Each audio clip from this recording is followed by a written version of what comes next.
baon ng isang teacher sa school. Gusto niya daw mag-fried chicken. Sige, fried chicken tayo. Lagyan muna natin ng mga butas-butas para makapasok yung mantika para hindi siya maging hapko. Tanggalin ko muna ang tubig nito. Tanggalin natin yung balat niya. Kasi yung balat niya parang may yellow-yellow. Luto si Mama Des ng madali ang fried chicken. Ano natin ang balat ng chicken kasi parang hindi siya malinis yung balat ba. Okay lang yung may doon sa may paa pero dito kasi ayaw ni Berhags mabalat. Okay. Magbugas na ito. Ayan. Konti lang ilagay ang asin. Okay. Tapos mix. Tapos ang next ilagay natin is what? Pangalan niya fried chicken coating mix hot and spicy. Pero hindi naman siya maanghang. Tapos maglagay ako dito.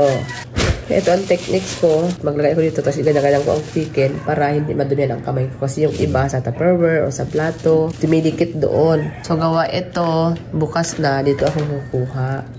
Ganyan. And then, diba meron na doon sa loob. Mixing. Maglagay tayo mga siguro 3 muna. And then, mix.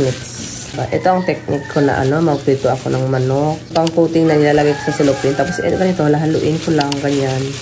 Alam nyo na, mga netizen. Ito ang sekreto. Kasi pag ilagay sa plato, sa Tupperware, dumidikit pa sa kamay mo, dumidikit pa sa Tupperware. Ito hindi, diba? At ako nang ka-invento nito doon sa UAE. Pinagaya ni ate. Naiinis kasi ako na lagi ako nung pangprito ako habang naglalagay ng bigyan ang kamay ko. Tapos prito na naman. Tapos magkukunti na ako. Pailagay nga sa cellophane. Bakit hindi maintindihan sa kabila? Mag-ready na tayo. Yes. May mantika natin. Fry na tayo. Diba? Ano lang kasimple ang aking recipe na fried chicken. Wala nang angka kung ano idadagdag-dagdag, kasi ready naman na to siya. Diba? Simple lang, konting asin, tapos coating mix na, yun lang. Ito natin hanggang sama, luto. Okay, baliktad na natin. Yan, ito na ang aming chicken. Ganda. Ang ganda ng pagkaluto niya.